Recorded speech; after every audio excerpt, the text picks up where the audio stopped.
It's showtime.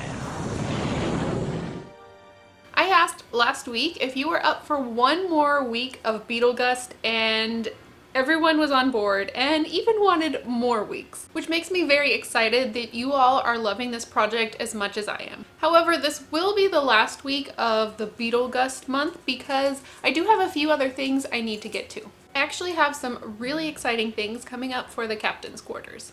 But getting back to this project, the thing I want to finish up this week is the jail cell, which is the part that I'm blocking, of course.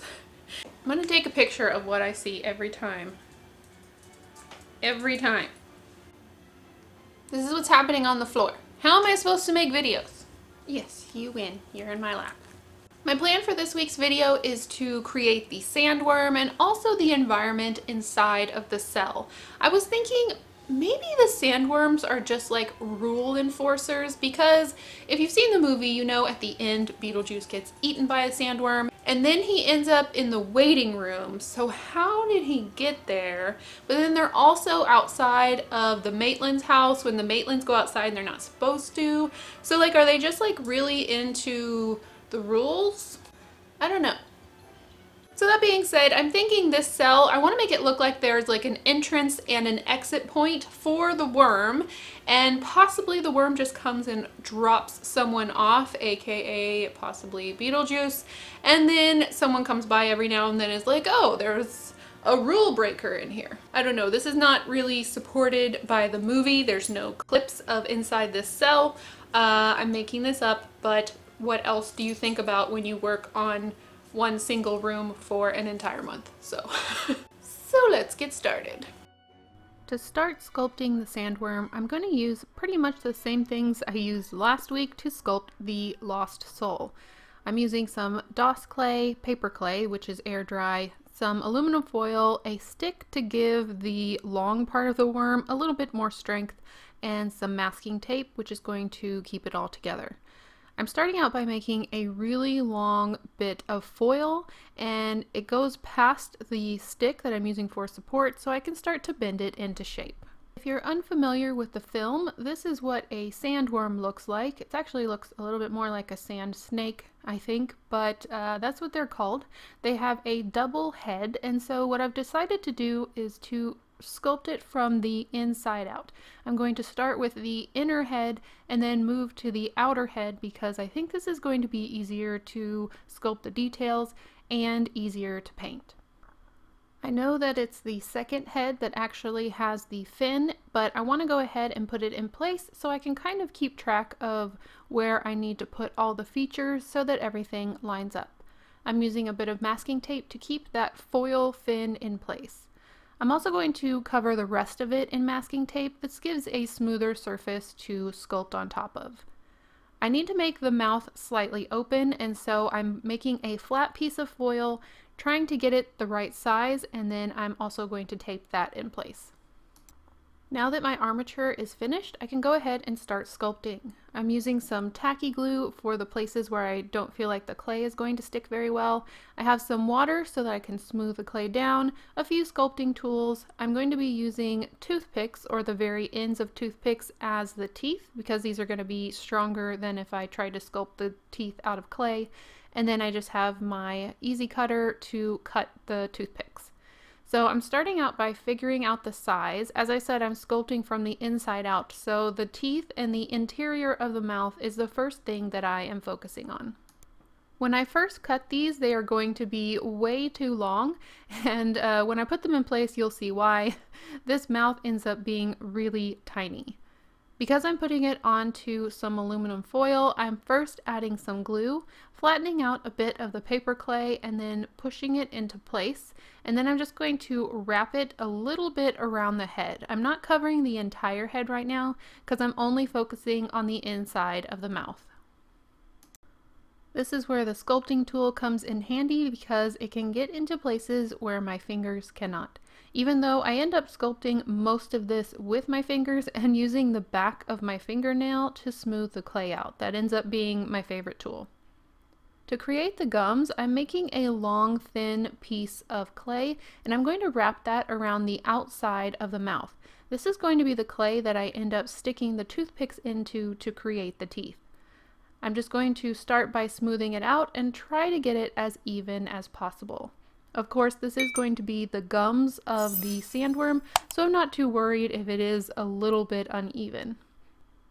To add in the toothpicks, I'm holding it on the pointed side, so the pointed side is in the tongs, and then I'm pushing the blunt side that has a little bit of glue on it into the clay and pushing it up into the gums. This is when I realized that my pieces were way too long because the teeth went past the lower jaw. So quickly, before the clay dried, I had to cut off all the longer pieces and make them a bit smaller. I'm just doing this one here to test the length. I'm adding a little bit more glue because I just cut off the end that had the glue on it, and then I'm going to stick it back into the hole that I previously created, and that does look like a better length, even though I think they still could have been just a little bit shorter. Of course, we do want this to look like a very dangerous sandworm, so we've got to have a little bit of intimidation in the teeth. I'm starting from the back of the jaws and I'm going to move my way forward. This is going to make it a little bit easier to get my hands in there before everything's blocked off by the teeth. Once the clay is dry, I can take my tacky glue, go back over the areas where the teeth are. I'm going to use a little ball stylus to make sure that they're completely surrounded by glue, and I'm letting that dry so I know that I don't have any danger of the teeth coming back out.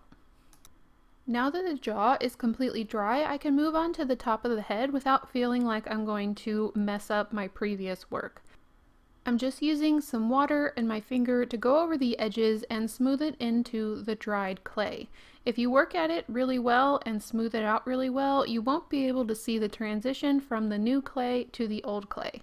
And here you can see I'm using the back of my fingernail. It just ended up being the best way to do it. Once I was happy with the shape of the skull, I could go ahead and put in the eye sockets before the clay dried. To do this, I'm going to be using a ball stylus that has a rather large ball on the end of it, and I'm just gently pressing into the wet clay. I'm going to try my best to get these eye sockets even, but you'll only be able to see really one side of the sandworm at a time, so it's okay if it's not absolutely perfect. I'm going to let this dry before I do anything else with the eyes. In my personal opinion, I think it's the lips on these creatures that make them the most intimidating, especially the lips combined with the teeth. So I had to make sure and get these right. All I'm doing here is rolling out a snake of clay. I used a little water to re-wet the old clay that had already dried, and I'm laying that across the front of the mouth, making sure that I can still see some of the previous clay so I can paint it pink and you can really see those pink gums that are holding the long pointy teeth.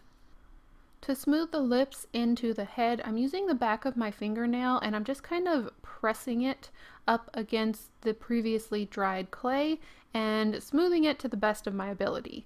And then I'm just using a little bit of water on my finger and going over any of those edges, and it smooths out really nicely. So here you can see the difference between the side I blended into the head and the side I didn't, which I think both work, and later on I end up not smoothing in the lips on the second head.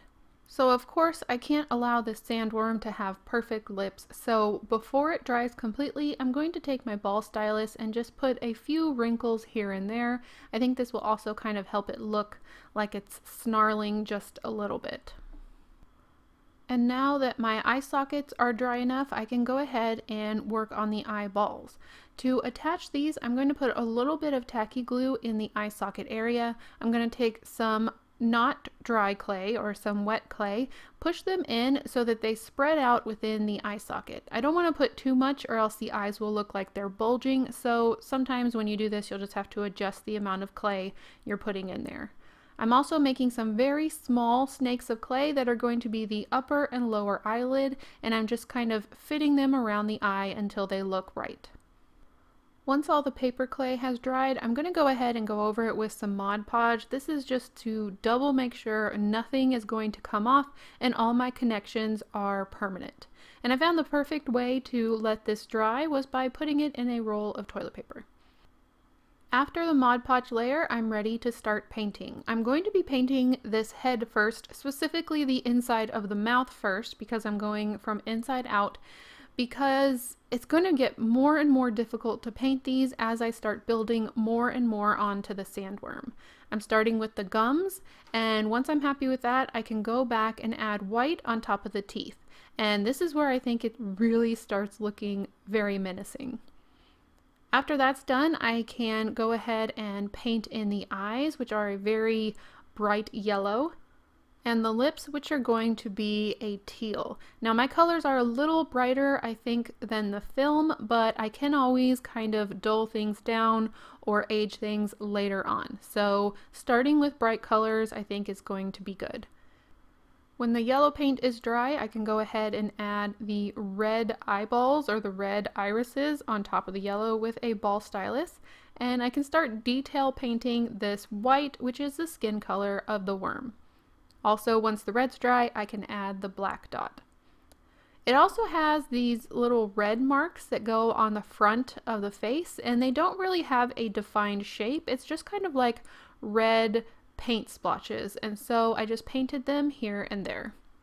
I'm not doing a ton of aging or dirtying on the sandworm yet, but I did want to define the eyes just a little bit more with some dark paint, and I also did the same thing around the back of the mouth. So this was all the painting I decided to do for the first head, and I'm going to protect all of that with a layer of Mod Podge, because it could get a little messy when I start sculpting the second head on top of this, and having the Mod Podge is going to make it a little bit easier to clean off any of that mess. And I also used some glossy Mod Podge for the eyes and for the gums. Phase 1 of the worm is done. Now it's time for phase 2, or face 2. Oh, and also I wanted to mention, I know that the sandworm is supposed to have a black and white striped tongue, but the mouth is so small and compact, I've decided, at least for now, not to put it in. I might add it later, but I do plan to make more sandworms down the road, and they will definitely have tongues, and I'll make sure their mouths are a little bit more open so that's easier to see. Sculpting head number 2 is going to start out pretty similar to how we started sculpting head number 1. The foil you see here is going to be the upper jaw of the second head, and I'm going to do a similar thing to create a support for the lower jaw as well. It looks like the upper jaw is a little thinner and more pointed, and the lower one is a little bit wider, and so this is what I came up with for the sandworm. I'm being very careful to keep the foil in the shapes I created while it was on head number 1, and then I'm going to sculpt the inside of the mouth on the foil and let it dry. So this is the inside of the upper jaw, and I'm going to make the inside of the lower jaw on the other piece. And each time before I just let the clay sit and dry, I'm double checking to make sure it works with my original sculpt. I'm doing the same exact thing with the teeth, where I'm getting a small layer of clay, and then I'm going to start inserting the toothpicks to create the teeth, again with the glue on the end of the toothpick, so hopefully it stays in place. I'm also checking again to make sure I don't have any teeth that are stabbing into my original sculpt. I'm going to be pre-painting the jaws and pre-painting the teeth before they're attached. Again, this is going to make everything so much easier. It does look like the sandworm's outer jaws have some black and white striped teeth, so I'm trying to create this with a very thin paintbrush. I'm sorry, it's a little out of focus here. I don't think the camera knows quite what to focus on in this instance. But this is going to be just really simple, small painted lines for a very tiny detail. And then again, I'm covering everything in Mod Podge to protect the paint job before it goes on to the sandworm. And I'm using glossy Mod Podge for that, so we do have some slimy looking jaws. Now that everything's dry, I can go ahead and attach the jaws to the sandworm head number 1. Head number 1, head number 2, you all know what I'm talking about. Before I'm permanently attaching anything, I am taping it down with some masking tape to make sure I really like the placement of the jaws. And once I'm happy with that, I can go ahead and start sculpting onto the jaw bottom and the jaw top to start creating the head, because really all I was worrying about was the interior. So I'm adding some bulk to try and get the shapes that I want and smoothing it into the previously dried clay. Now I can add the, I guess like the jaw, inner jaw line, or that part of your lips that's like in the corner. I'm pointing to it, but I know you can't see me. But this is going to be the piece that's going to connect the upper and lower jaw and make it look like one entire mouth. I'm using my fingers and a bit of water to smooth it all together. At this time, I'm also going to add the clay that goes up onto the fin, because that is also going to help me figure out where the eye sockets need to be for the second head. I'm smoothing that out and removing any extra clay. I just basically folded clay over the aluminum foil that was there. I'm using the back of this pencil because it's just a little bit larger than my ball stylus to create an eye socket hole, just like I did for the first head. I'm doing the lips the same way I did for the first head as well, except that I'm not going to be blending them in. And I'm also using some glue here because there is a bit of Mod Podge showing through, and the paper clay doesn't stick to Mod Podge as well as it does to paper clay. So I want to make sure everything is going to stick down really, really well. This one took quite a bit of patience because the mouth is really big and I was trying to make sure I got everything stuck down before the clay dried. I also added some lip wrinkles just like I did on the first head. Somewhere off camera I did the eyes and put them in the eye sockets, but again it's the same exact technique as I did before. Now all that's left to do is to continue sculpting down the neck or the body of the sandworm, and this is going to be a lot of placing clay and smoothing it into previously dried clay. This ended up taking a long time for this to dry so that I was able to paint it. But in the end I really like the result, and I'm pretty happy with using paper clay, even though I know you could do the same thing with polymer clay and you wouldn't have to wait as long because you could just bake it. So it's really up to your personal preference on clay. Before starting the paint work on the second head, I'm going to cover everything with Mod Podge. This makes sure everything is stuck down completely and gives me a nice working surface. I'm going to start out by painting the inside, which as you can see, this is very tight quarters, which is why I'm very happy I went with the process I did on doing the inside of the gums first, because this, just painting these little inside pieces was a lot of concentration and focus. Then I could move on to painting the lips in teal and then the eyeballs in red. Again, another set of scary eyes. These don't even have pupils, they're just red. And now for the part that really screams Beetlejuice sandworm, I'm going to be adding the black and white stripes that go along this outer body. First, I'm going to be using a pencil to mark out where I want the stripes to be. Looking at a photo, I'm trying to make sure that I have a white stripe where the red eyes are and a black stripe where the fin is. Once I have everything laid out, I'm going to kind of outline the black areas by carefully going along my pencil line, trying to keep it as straight as possible. I'm going to do this on both sides of the black area, and then I'm marking an X on the inside, which lets me know paint this part of the worm. And later I can go back with a thicker paintbrush and just paint in those areas. And I'm just working on one side of the worm at a time and allowing paint to dry before I flip it over. This is going to help keep me from smudging paint. I'm doing the same process with the white areas, although I don't have to add the X because it's pretty clear on what parts need to be painted. Once everything's finished, I'm going to cover it in a coat of matte Mod Podge, not the glossy Mod Podge. And that's finished. Here is the finished Beetlejuice sandworm, and I'm very nervous that I have to make several more of these for the sandworm area of the base. As you just saw, this was a very detailed, involved sculpt and took quite a while, and his tooth is very close to his eye there. I'm not sure if I can do some 3D printing or what, but making several more of these is going to take some time. Now that the sandworm is finished, I can go ahead and move on to the cell. As you can see here, I already have it finished. The reason for this is because this ended up having a ton of dry time on both projects. I had to wait for the clay and the paint to dry on the sandworm and for the clay and the paint to dry on the cell. So instead of showing you sandworm footage and then going back and forth between that and the gel cell footage, I decided to just completely separate it. So that's why you already saw all the sandworm footage and now you will see all the gel footage together. So here we go. Here is the inside of the cell before I started working on it. As you can see, I have a little hole there that hopefully will be for some wire access if I need some lighting. I've got lots of cardboard in there. It's kind of helping to support the structure. And if you want to know more about the gel cell door, you can check out my video from last week. I left a little pattern so you can cut one out yourself. I didn't film all of this, but I did go back and forth with the sandworm and the cell several times to make sure to, 1, check the size of the sandworm, and 2, figure out where I needed to provide the sandworm hole within the cell so that everything looked right.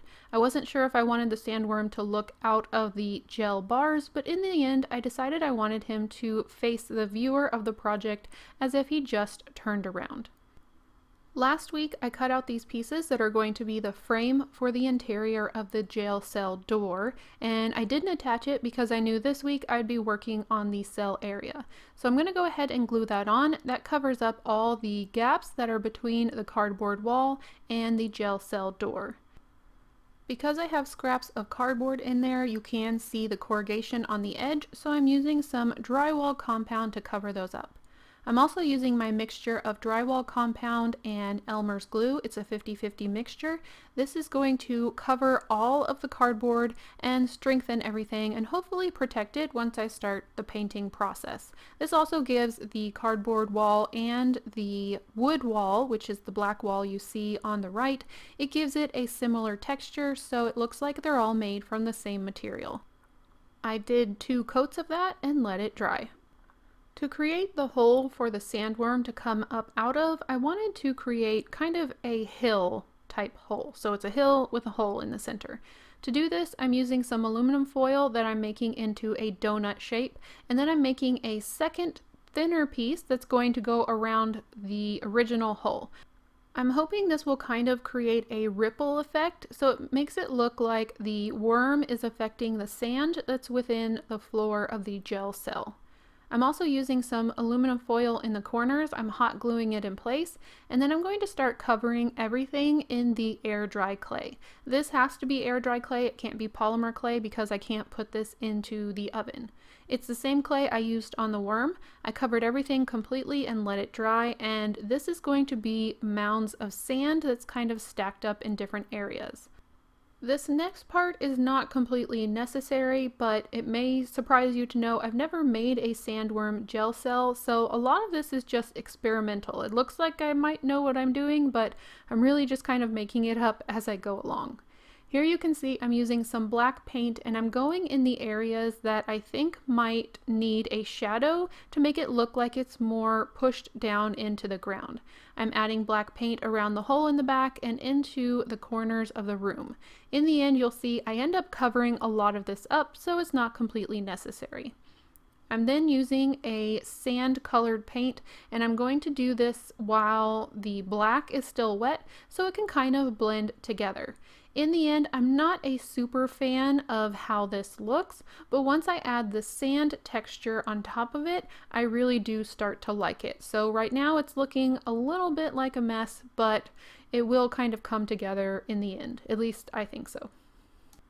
One of the things that did help a lot is I went ahead and I painted the frame of the jail cell door a silver, and that kind of helped because it wasn't looking like it was a bare white painted surface or a white unpainted surface. There we go. I'm taking some of that leftover mixture of the drywall compound and Elmer's glue, and I'm adding into that the sand color and some actual sand, and I'm going to be stirring that up as best as I can. I added quite a bit of sand in here because I'm going for a sandy texture. This, I didn't quite know how this was going to work, but in the end, I love it. So I'm going to have to remember this down the line. The drywall compound gave it quite a bit of volume, and the sand gave it a lot of texture. I'm just kind of globbing this on anywhere I want it to look like a pile of sand, which, as I said, it's kind of covering up all of that black that I put down to make it look like it was a deep crevice. Before everything dried completely, I also sprinkled a little extra sand on top, and it was a different color, but I think it gave it a really interesting look. I put some on the sides, and I put a little bit coming out of the jail cell. I know that's kind of gravity defying for sand, but maybe the sandworm has some different kind of sand that it lives in. I don't know, I think the effect came out pretty interesting. Now that you've seen how I made the sandworm and the jail cell, we can go ahead and put the two together.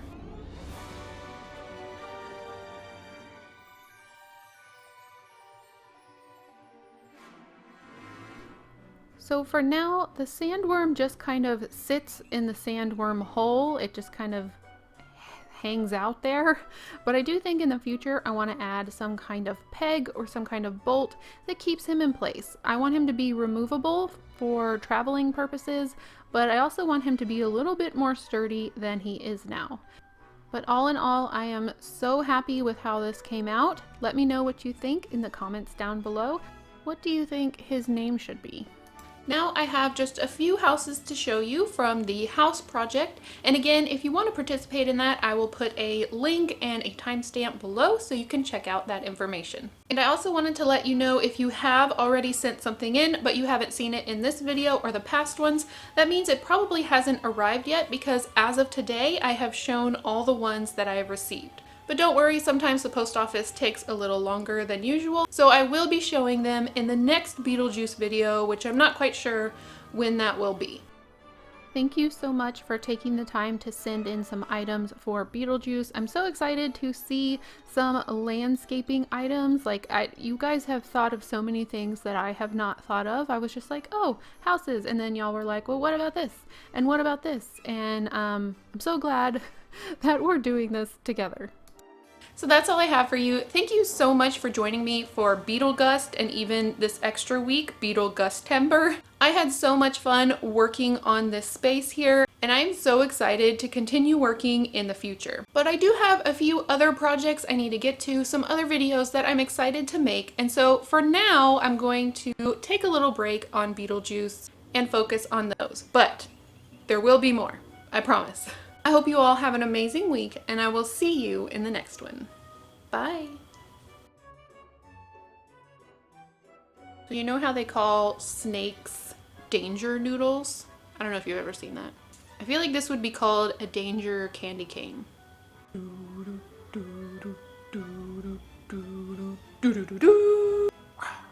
Now that the sandworm... What are you eating? Stormy just drank water out of my mug. I was gonna drink that.